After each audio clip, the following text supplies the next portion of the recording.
welcome Kylie Minogue.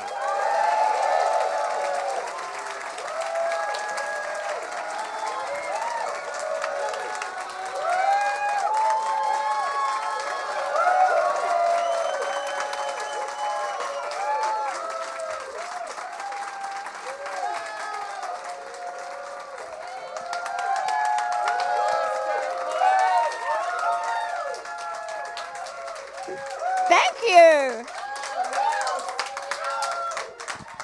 Yep. That was. We both made a meal of that, didn't on we? down. It's great. You shimmy better than I do, so I'm just going to put that out You've there. just revealed yourself to have the moves there, Keith. Well, yeah. Though there's a full stock of moves coming later. No, there isn't. Thank you so much for doing this. Oh, thanks for having me. Nice to see you all.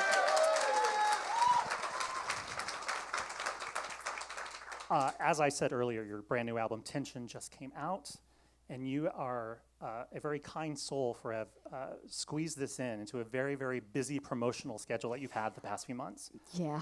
You know you've been busy when people have seen that much of what you're doing, and they say, you must be really tired. I'm like, you have no idea. You're just... But yes, thank you. But it's all going super well, and it's just so nice to have new music out, and it's reaching you.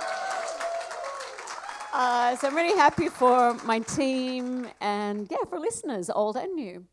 You know, the album, as I mentioned, has done incredibly well. I know we can't focus completely on, commercial success, but I work at Billboard and we do charts, and I like to talk about that stuff. But it's #1 in the UK, #1 in Australia. It's your biggest sales week in America in 20 years. This is outrageous. It's outrageous.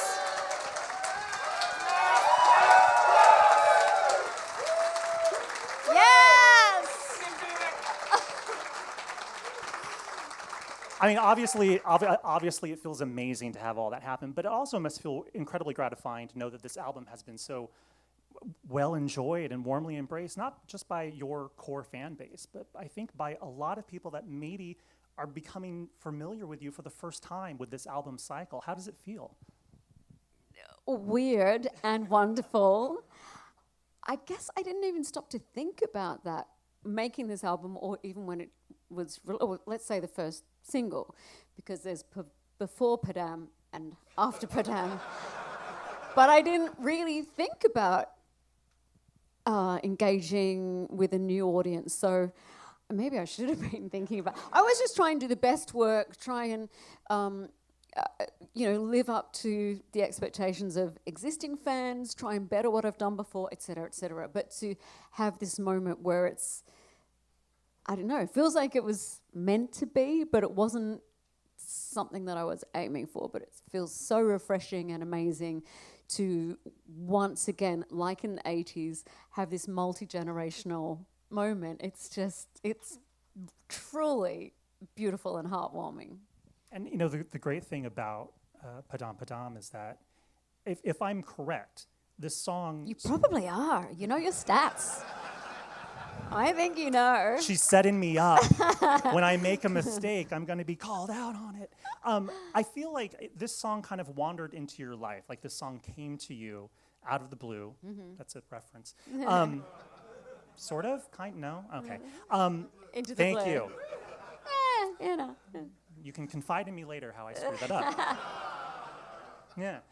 How did the song come to you? Because it came from two outside songwriters, and did it just sort of waft into your life in a demo tape? How did it get to you? It landed through a message or email. I can't actually remember that bit. An Instagram DM. Just no, through my amazing A&R guy, Jamie Nelson. If any of you are kind of in the industry or followed me for a while, you're like, who's this guy she keeps talking about? I first met him and worked with him in 1999. And we did Light Years together. So we go back a long way, and he's just, he's one of the best. And what's more, we work well together. So we've done the last 3 albums together. So for this one, it's a combination of going into the studio, writing, working on things myself, working with people I know, and incoming songs. So it's always so exciting when I get a message from him, be it an email or a message, whatever. Hey, what do you think of this? And it must be like, you know, all of us are fans of music when you're about to hit something new, like here's a new song by blah, blah. But from me, when they're incoming songs, it could mean, you know, make such a world of difference for me in my life and my career. There's that extra bit of, this matters. When I hit play, what is it? Sometimes it doesn't work for me. Sometimes I don't get it. This one arrived with, I like this, let me know what you think. Padam Padam, attachment, Padam Padam. Padam Padam. I only ever have heard of Edith Piaf, Padam Padam. So yeah, press play and that was it. I loved it. So yeah, I guess it, on the one hand, it just kind of arrived in my life. But I don't think anything just arrives, you know. I think of everything that's gone before. And right before the single came out, because I haven't met either of the writers or producers. Still. Whoa. I know, it's crazy.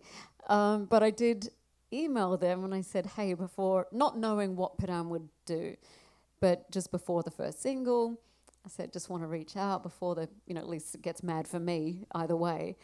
And yeah, they were both very generous, saying that people don't normally do that anyway. And that Lost Boy, the producer, something like, you know, I've spent my lifetime studying your work. So yes, it landed from nowhere, but it doesn't really. It's kind of everything that leads to that point.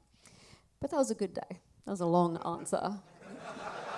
This is a conversation. We have a lot of time. Yeah. They're going to be hanging on every word, so you can talk as much as you want. Give long answers. Okay. That's really what. And then what happened was, no, it's all right. And then, well, you said you hadn't met them yet. I still have not. Would you like to perhaps work with them again? Are they going to send you more songs that show up mysteriously Oh, in email? wouldn't that be great? Yeah. In fact, we have tried they done that? to. Is that happening? No, but we did try to make that happen, and everyone's schedules just didn't. You're busy right now. Everyone's yeah. I'm really busy, but they're probably busy too. How do you, like, you know, when you heard it, obviously you knew that it was special. How do you know when something, especially a song that is sent to you, that you, because I mean, on this album, 7 out of the 11 songs you co-wrote. So you generally write a lot of your own material, but this song came to you from outside songwriters. How do you know when a song is good? I mean, we all can say like, oh, I know when I like something. What sparks, like what are you listening for? What are you trying to find in something? That's hard to define, actually. I think with Padam, I could just hear myself on it. I felt like this is sonically is all I have, but I could just sense that world and that I could deliver the song. Other songs will come in where I will, whether they make it or not, but sometimes I'll hear a song and go, I like it. I don't know if I can do it. Like it might be just a very different voice to mine. And now that I self-record, I can take my time in exploring that. But yeah, I don't know. It depends, different times. Sometimes you're looking for that hit. Sometimes you're looking for something that might fill another part of the album and do something different. So yeah, it depends. I mean, still always looking for hits. bring on the hits. But like people can say like they're looking for hits, but like sometimes when you think something is going to be a hit, it won't be the hit because maybe something changes. Yeah, you never know. You really don't. But I think on the surface, like this song, you would have not necessarily assume like, oh, is this going to take off on viral media? Is this going to become a TikTok moment? No one can plan for that, and it just sort of happened. It wasn't even a question. It wasn't a consideration. That's not where I You're not living on TikTok, Kylie? You're not just dancing at night. Well, I can say that I finally get it, which is good. I did meet. Actually, it was here.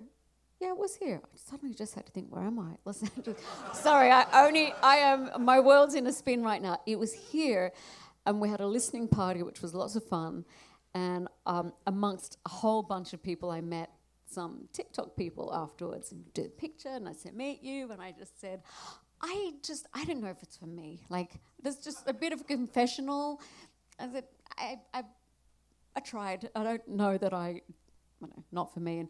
And one of the women, she was so cool. She just said, I get it. Like, it's not something everyone can just tap into. Blow me down. However many weeks it was later, I was just all over the thing. You're like, I'm all over now I TikTok. can say, I get it. Yeah. I get it when you're not trying to force it. And I think that community decides you can't make them take time out of their day to be interested, to come up with content, to be hilarious, to be engaging.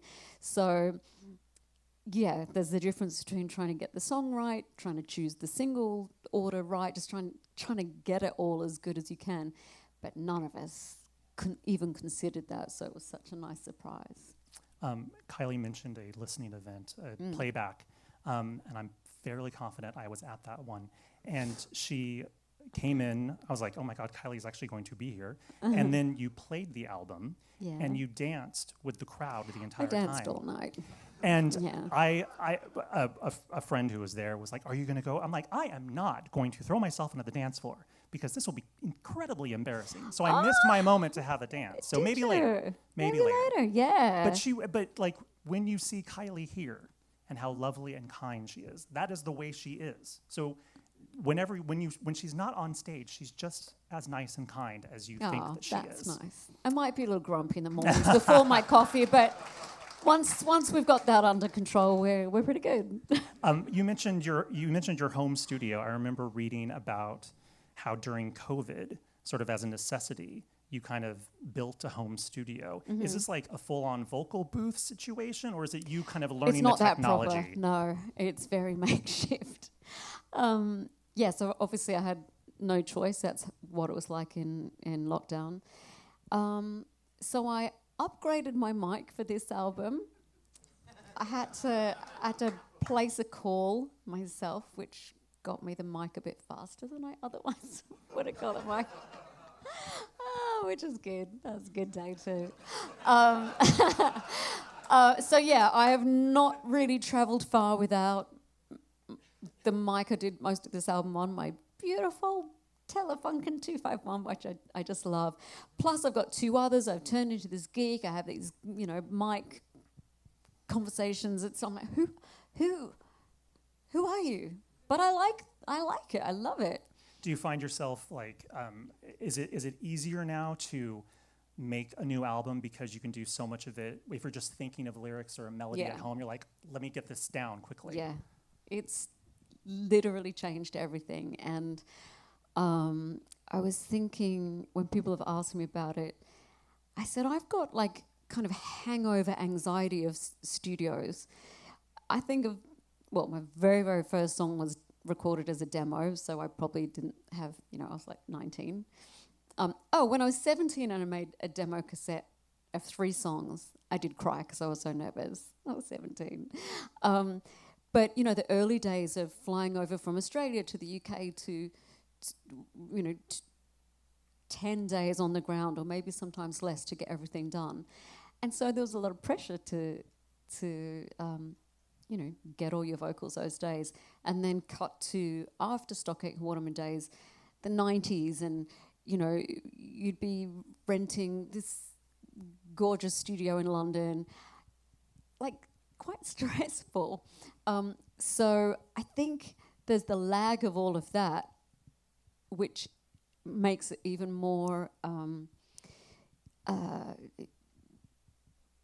good for me to be able to do that myself. Yeah. And I record, it might be 8 a.m., it could be midnight. I was working one time in Melbourne, and I heard birds in my cans. I was like, birds? I looked at my laptop and went, it's 5 a.m. What are you shut it down, Minogue. What are you doing? It was probably a magpie, but I was still going, I think I've almost got what I'm trying to get. I'll just keep do a few more. Like, kind of some obsession creeps in. But it's been brilliant, and I even think it's changed my understanding of my voice and the microphone, and I get so forensic about it, and I can take my time, and sometimes just, magic happens and I can send whatever I'm happy with. So it's really been empowering to have that skill. Is it fair to say that many of the vocals, or a lot of the vocals on the album, might have started from the home recording?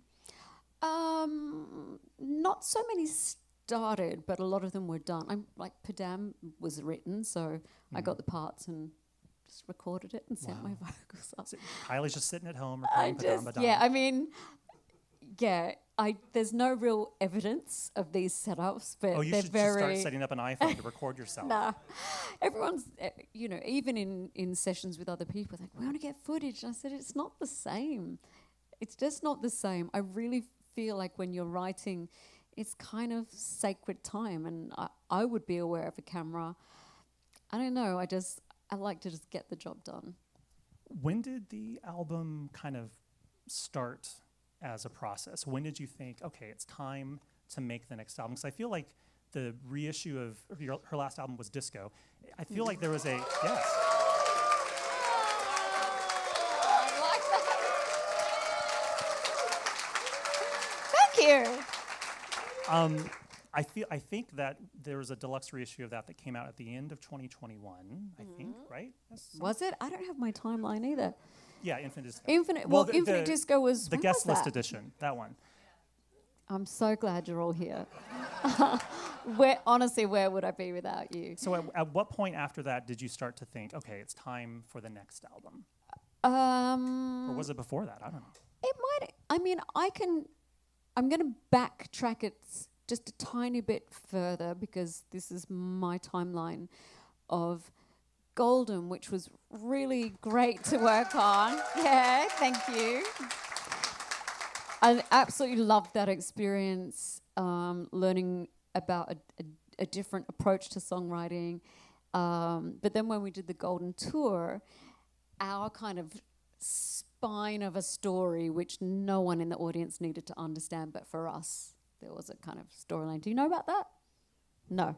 Obviously, no one did know about it. The narrative of the tour? Yeah, of the show, yeah. Well, there was like the disco moment where everyone came barreling out. Well, we Studio were 54, saying, right? okay, what if like Donna Summer was in Los Angeles, which had nothing to do with Golden, by the way, but a performer was in LA and they've got a gig in New York, but there's like a huge thunderstorm or something.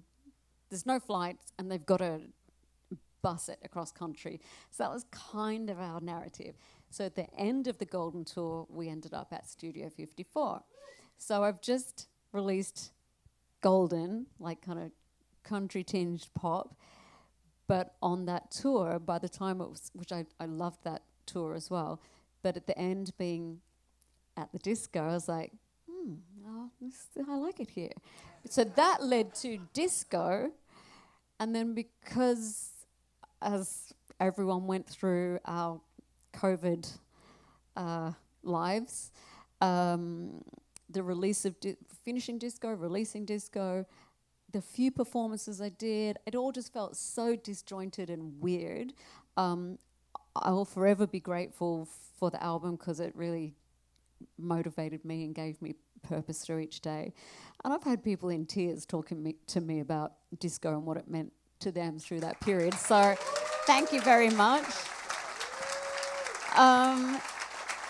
So before I forget what the question was, to get to when did I start thinking about this album, I think it was like not too far after, after the couple of singles from disco, because it was just a bit of a blur. And I really wanted to, like so many of us in our lives, just kind of, just it's like going out into the rain and just washing off those 2 years. Yeah. So I really wanted to be in with one of my favorite writer-producers, Biff. I talk about him all the time. I love you, Biff. And just start in that environment. So, I mean, whenever that was, early 21, Wow. I think. And you were just like, all right. Because Infinite Disco must have been late 2020. Yeah, so early 21. Yeah. Girl, you knew you were doing this talk. You could have done some fact checking.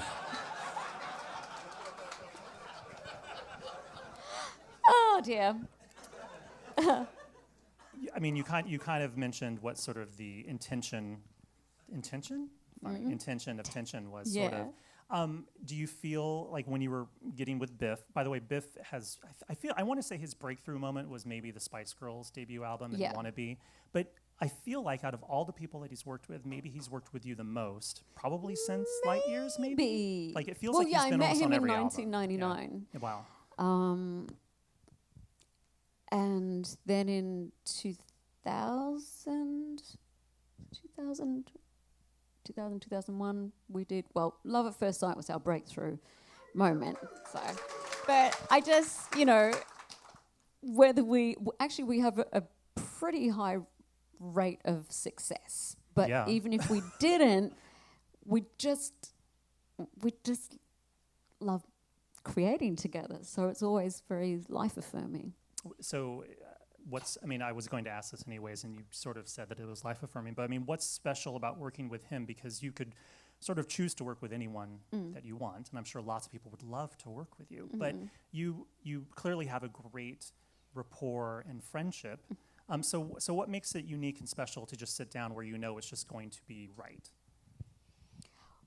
Well, he's really good. He is a pop person at heart, and he's also very good and wise at bringing other people in. So enter someone like John Green, who is, gets all the feels and kind of does that kind of squidgy, wonky stuff in songs, and then Biff will kind of get that back on the kind of pop tracks. Duck, these are my three faves. Like the four of us, we feel like we're the gang, So Biff's he's great and he's adorable and he's very versatile and we have a laugh. It's always just nice to see him. He lets me stay over. That's helpful. I leave a very light footprint. You'd never know I was there. Yeah. When you work together, I've always wondered this because I always ask a lot of artists, like when you're recording an album, do you tend to record a lot of material and then whittle it down, or do you kind of stay very focused, like, okay, I've got these core, 15 songs. Like, do you have just like a vault, like a glittery vault full of stuff that you haven't released? Yeah, there's like the remnant box of just stuff, which we'll kind of dive back into. The heart of this album, I mean, aside from Padam coming in, which we'll just talk through, that's kind of this other, that's like a I don't know, a spaceship arriving. That was quite different. But when Biff, John, Duck, and I rented a house in Surrey, we did a lot because we would wake up, have breakfast, someone would have the guitars, melodies going everywhere. It was one of my favourite times ever. We can have a lot of output, and then you got to sort the wheat from the chaff. Right. So there could be like a super deluxe edition of Tension coming in time for the holidays. I'm like, there's got to be an album called The Duds. The Duds, the things that were like, there's some duds. I think there's some proper, or like maybe that much of an idea, but you can't. As much as I'd love to explore in each and every one of them, you can't. I asked this earlier, when a song comes to you, it's kind of mostly finished. And I think that might be sort of less pressure because it's not something that you did to determine, is this working? How do you know when a song that you've written and recorded and produced and finished in the studio, how do you know it's done? Because I sometimes will You're right, I think that's harder. It's like we've got 12 different versions of this. Which is the one that we're going to go with? Yeah, and I guess it just goes, and then we're not in the same room. This is all quite remote or until we see each other again. I think just keep trying to chip away. Sometimes, a section's extended and then we realize that was a bad idea. We should go back to the way it was. And now I can drive them crazy because I can send, I had an idea. I know the deadlines, but there's this harmony that's just got to go on. It's got to go on. There's this extra bit. Please don't hate me, but it's, yeah. I think it would be hard to hate you, Kylie. Well, but I might frustrate them. I might drive them a bit mad. Did you give yourself a deadline for this album? Did you have like a hard stop? Like, all right, we need to have it finished by this day. That's Jamie Nelson's task, which is hard. So there sort of was a quasi. Well, when it's getting when we think we've got the bulk of it, yes, there's Like, all right, there's let's a get on kind this. of that stuff I stay out of. I don't really understand what's the best time to release it. That's not my. You guys decide. But then when there is the cutoff point, I remember Jamie saying to me on disco, which was even harder because we weren't able to connect barely at all. And I'm sure he's been through this with a lot of artists anyway. How did he say this? It was really helpful.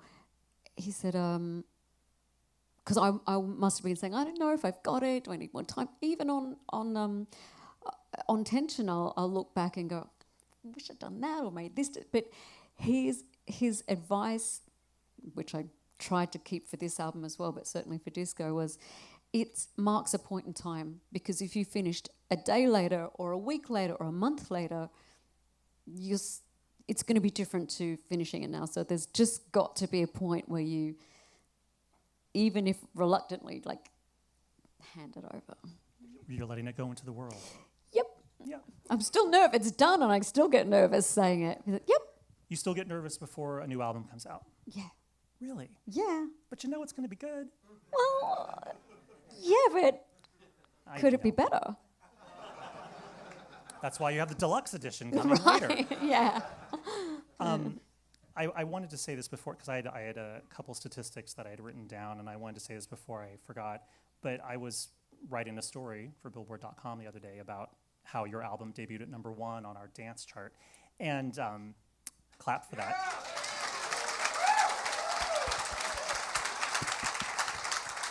Yay! But as I was writing it, I was like, oh, I was entering some statistics about how big Padam Padam is, and then I realized it's actually your 3rd biggest streamed song ever in the United States. What are the first two? Well, Can can't get you out of my head. That's #1. You'll never guess what #2 is, or maybe you will. I won't. Santa Baby. Well, yeah, Christmas does come around Christmas. every year. Yeah, which was a B-side. Yeah, On- it started off Anyone as a know what B-side. that was a B? Oh, thank you. Which is another song I did with Biff. There you go. It all comes Yeah. full circle. Yeah, I that's amazing. it is. Yeah. I'm glad that I could give you that. Wonder what number 4 is. I'll get back to you. In your eyes? That would make sense. Do you know that, or are you guessing? No, I'm pretty sure it's in your eyes. Okay. Yeah, I'm pretty sure it's like 60,000 on Spotify, 60 million. Love it. Thank you, the almanac there. I want to ask about some specific songs on the album. When I was just listening through, also I just want to say it's like basically all killer, no filler. It is just Oh, thanks. from start to finish. It is so incredibly Well, enjoyable. there's variety. Well, there absolutely is variety. One of the songs that kind of struck me as being a little bit different and unusual is Hands. Yeah. So I desperately want to get to the bottom of this mystery, which I'm sure the audience already knows the answer to, but Yeah. I need to be enlightened. Yeah. There is some rapping on the track. Yes. I'm confident one of the voices is you. Yes. Is the other voice I hear also you, or No. is it one of the producers of the song? It's one of the writers. One of the writers. Credited as Ms. Marinade. And I can enlighten you, and I've been desperate to enlighten everybody. So when Jamie told me about the demo before he sent it to me, and I'm sorry, Jamie Nelson, I always do a kind of extreme version of your accent. It's like, all right, Min, I know you're not a rapper, but there's this, this could be the best singer or it could be the worst, but are you up for giving it a try? And I said, you know me, yes, of course. For better or worse, I try just about everything.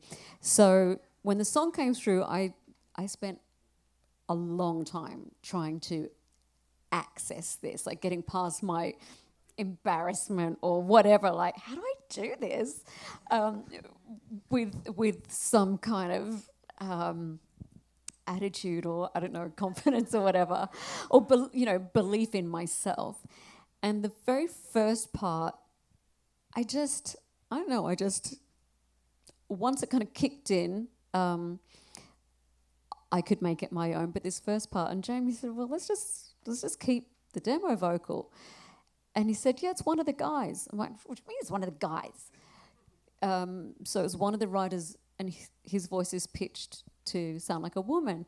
And I could have literally throttled Jamie. I was like, that would have been really helpful to tell me when I was just trying every every kind of entrance point to mimic this sound. If I'd known it was a man's vocal, I might have felt a bit, I don't know, tried it differently.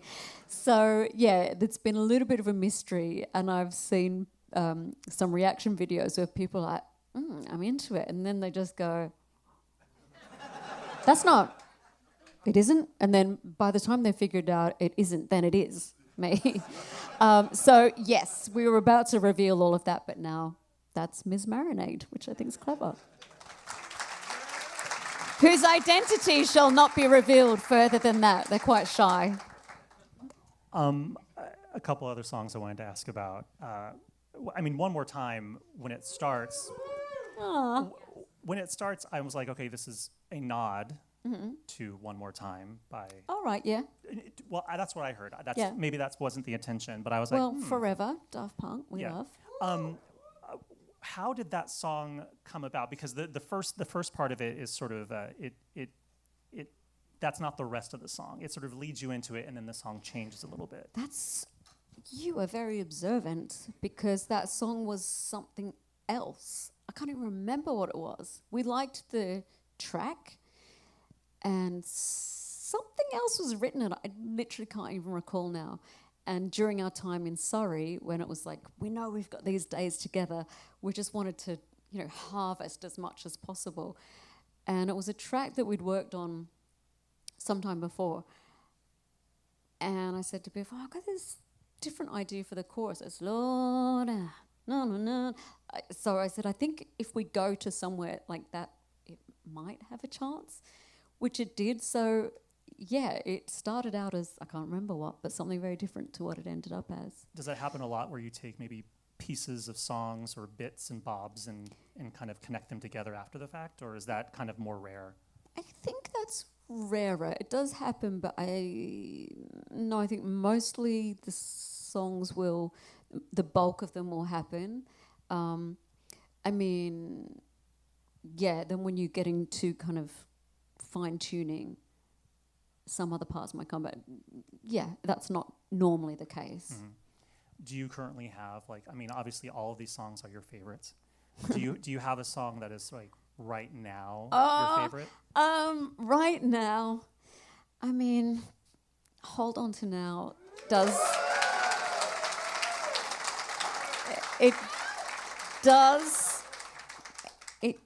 something that's very satisfying from me on a personal level, where I feel like it's the big questions, the big existential questions, and your the questions that you daren't even say out loud, are very internal, and I think it puts them together, at least in my mind, and certainly by the end, I feel like I'm just flying. I feel like, on the album, you can listen to it with different sort of intents or levels. You can sort of listen to it and groove and dance and have a party. If you listen closer, you hear more. And I think you can take away from it different elements and different bits, and that's the great thing about pop music. The great thing about what you do is that we can all come out of a song with a different feeling. And the last song on the album is Story, which... Oh, thank you. It knocks you over. It is just so good.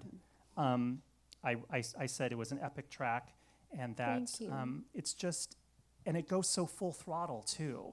And you're like, oh, this is a fun dance song, and then you listen closer, you're like, but you don't know exactly what it's about.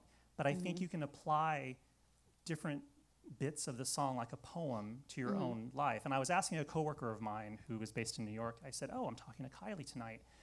Do you have anything you want me to ask her? And he said, Story is literally my favorite song of hers. I can't tell you how much that means to me. Thank you so much. Why did you want that album or that song to kind of close the album out? Well, it closed the album in the making of the album as Really? well. Yeah. And like that one just, I don't say what it's about. Obviously it's like personal stuff, but I started it on my own in Melbourne, and then I worked on it after we did Vegas High. We did Vegas High so quickly. I was with 3 guys, and I said, I've got this other song that I'm trying to just again find the way, figure out the puzzle, how to do it, and trying to find the way that it's not too self-indulgent, too kind of going down that hole, and I don't know, from nowhere came out that that one, like heaven up there. I was like, what? And it just gave it this. It then made sense of the more soul-searching, kind of desperate parts of the song, to make it.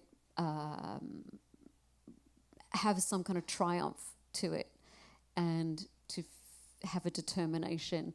So then we got that part, still wasn't quite working. I went back to Australia, still wasn't working. I had too many sections of the song that I thought all the sections had a merit. And I, by hook or by crook, I was like, this is going on my album, because without this song, I won't be happy. It was that important to me. Wow. And I flew from from Melbourne to London. I went straight from the airport to my office, and I had to have a wardrobe fitting, which is like, I'm sorry, fashion people, but so I had to get that out of the way, and I more or less begged Biff and Doug. I was like, please, like, this is the last day. We've got to make this work. And so they came to my office and we did a little mini setup, like the mobile studio. And so by the time you get I'm jet lagged off my head. And so we brought up the session and got the shape of it, and I went, I'll put the kettle on. Like, that's the magic ingredient. When you don't know what to do, I'm stepping away, I'm putting the kettle on. And I literally went to the kitchen in there and I ran back going, I got it. You could be the one. And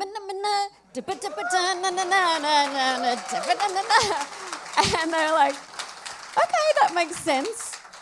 And it was the thing that knitted the whole song together. And then I think they had to deliver it the next day. And so, yeah, from the kitchen. I got it. So... yeah, story on many levels is a story within a story within a story within a story. And my ultimate aim was that it became part of other people's stories. So I'm very appreciative for that.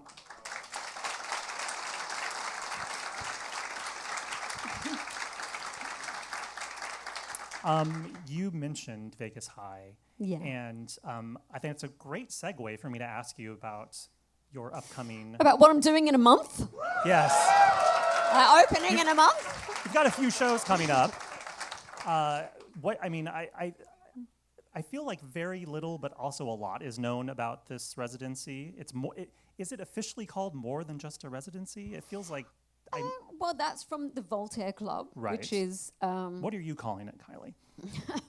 I don't know. My residency. I don't know. I don't know. You don't know? It's a good question. A good time? Happy time? Sure. So the way I've been describing it is, I guess most places you go to see a show, and I've seen a bunch of shows in Vegas, and trust me, I want to see more when I get there to start rehearsals. I'm looking at you, Adele, and you too. Yes. What about that sphere? I mean, Yeah. You should play that. Need to have like a dizzy tab. Yeah. Yeah. I mean, from my show that's going to be very intimate. Segue right over to that. Yeah. The after party is that sphere. Exactly. what was I saying? What am I calling it? Oh, so yes. So as opposed to it being an environment where the atmosphere is brought once the show starts, at Voltaire you'll come in and it's it's glamour, it's decadence, and then I'm on later. So hence more than just a residency, that's more for Voltaire. It's an entire experience. Yeah, and you're the star of it. I mean, it's a lot of guesswork how it's going to pan out my show, because it's it's close like this, closer even like here. Yeah, right. So Is that a little scary for you, having sort of that up close, intimate, personal? Only when I overthink it, because you put me in any environment. I mean, if I've got my band and got songs and got people, a willing audience, it will work. It'll kick off, So, yeah, but I've been saying it's going to be quite, heightened before I even get to the stage. But I think that my fans are going to turn it to Studio 54 pretty quickly. So I've already warned the team at Venetian, I'm like, don't blame me if the furniture gets You invited me. damaged. That's not my fault. They knew what they were signing up for. Is the set list nailed down for the show? Is it completely all set in stone? It's done. Okay. We'll figure out once we get into rehearsals. But I think what will be, it's all going to be fun. I'm looking forward to it immensely. Of course, I get a little bit nervous right beforehand, like everything. But I think tonight, it's been great to see you all, and the conversation goes where it goes, and you're here together. So I think that's going to be beyond the show and the production. I think the magic will be that we're spending that time together in that kind of environment. Are you going to take requests from the audience? Probably. Probably. Yeah. It's like management team go, oh no, she's what's she done now? No, what is she doing? That's not part of the Hopefully I will remember some of the songs better than my release dates and chart information. Is there, when you're planning a show like this, or like a proper tour, where you're going from city to city, is there now a point, sort of when you're planning a tour, that there's a song that that you have to perform? Otherwise, maybe the crowd would riot at the end of the night if they don't hear it. Because you have so many hits, like you can pick and choose through all of them. I know it's difficult. It's always the first most difficult thing of any show. What is the set list? How long do I have? It's mostly the same wherever. It doesn't really matter which country, but some people are going to be disappointed because they don't hear this, or it's a different version. It's tricky. So you'll just get what you're given, okay?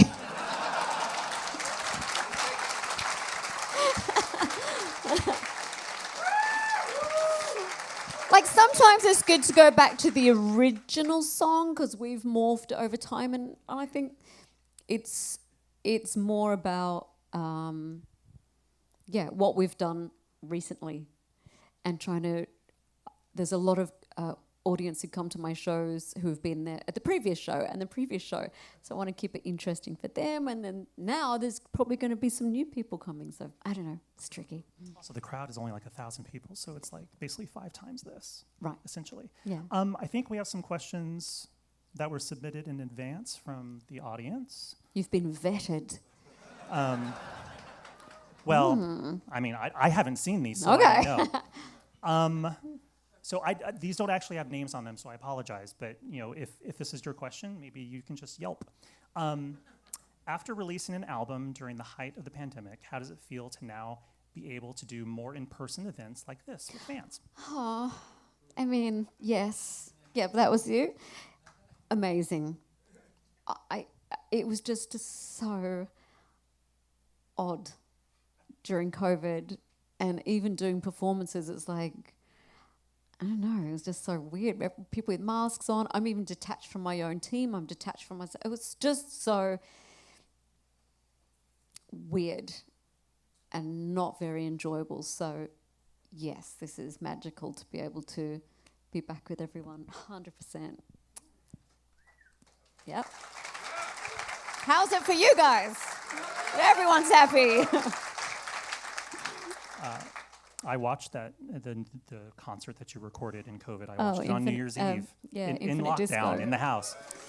Yeah, I was very proud of that. It's very, again, strange for all of us. We're going, it's a concert, but it's not. It's a TV show. And everyone was, we'd been in our, track pants for months and done nothing. We're just like, so unfit. How do we do this? But I'll forever be proud of Infinite Disco.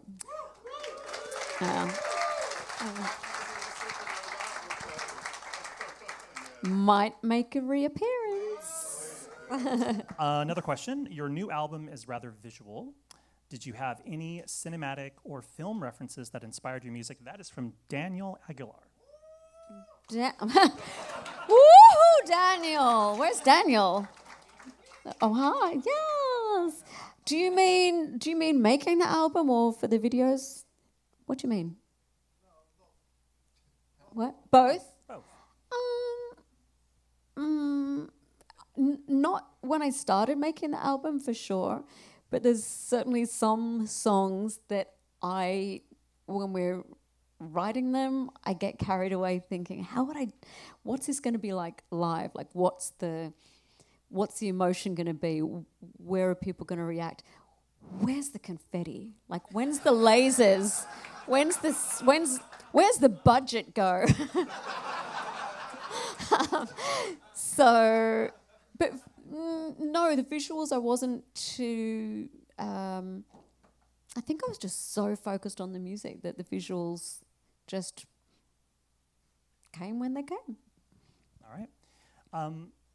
Last question. Do you understand how much you are loved by so many? With this promotion, you seem so happy. Don't make me cry now. Are you enjoying this ride right now? Yes. Yes. Oh, yeah. Yeah. Yeah.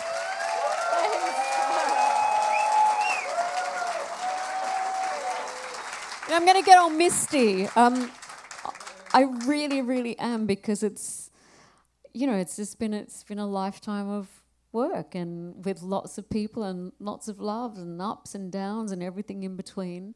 And I'm so, I think I love it even more than I've ever loved it.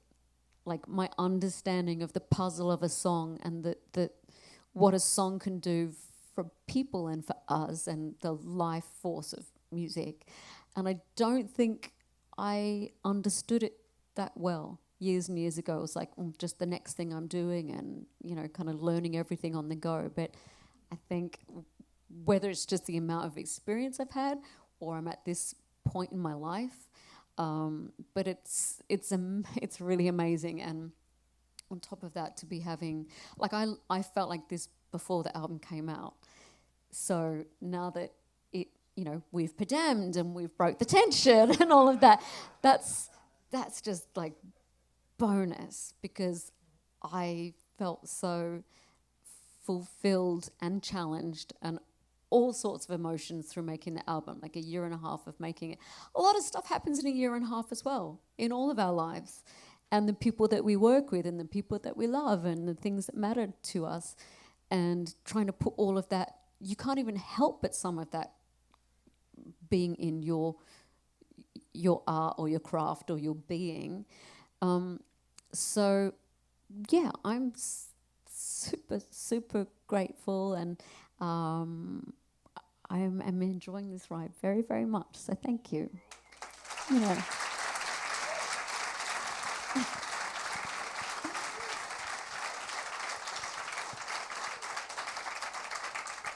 I think actually that might be a wonderful place for us to leave this conversation. Thank you. You're gonna see her in Vegas. She's taking requests there. But Nothing too random. Don't get me started. But this has been incredibly lovely, and we appreciate you doing this All of us appreciate you. Oh, thank and you. thank you so much. And give it up. Kylie Minogue, everybody. Thank you so much. Thank you.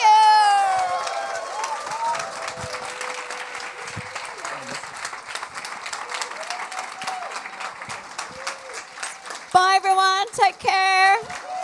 Love you.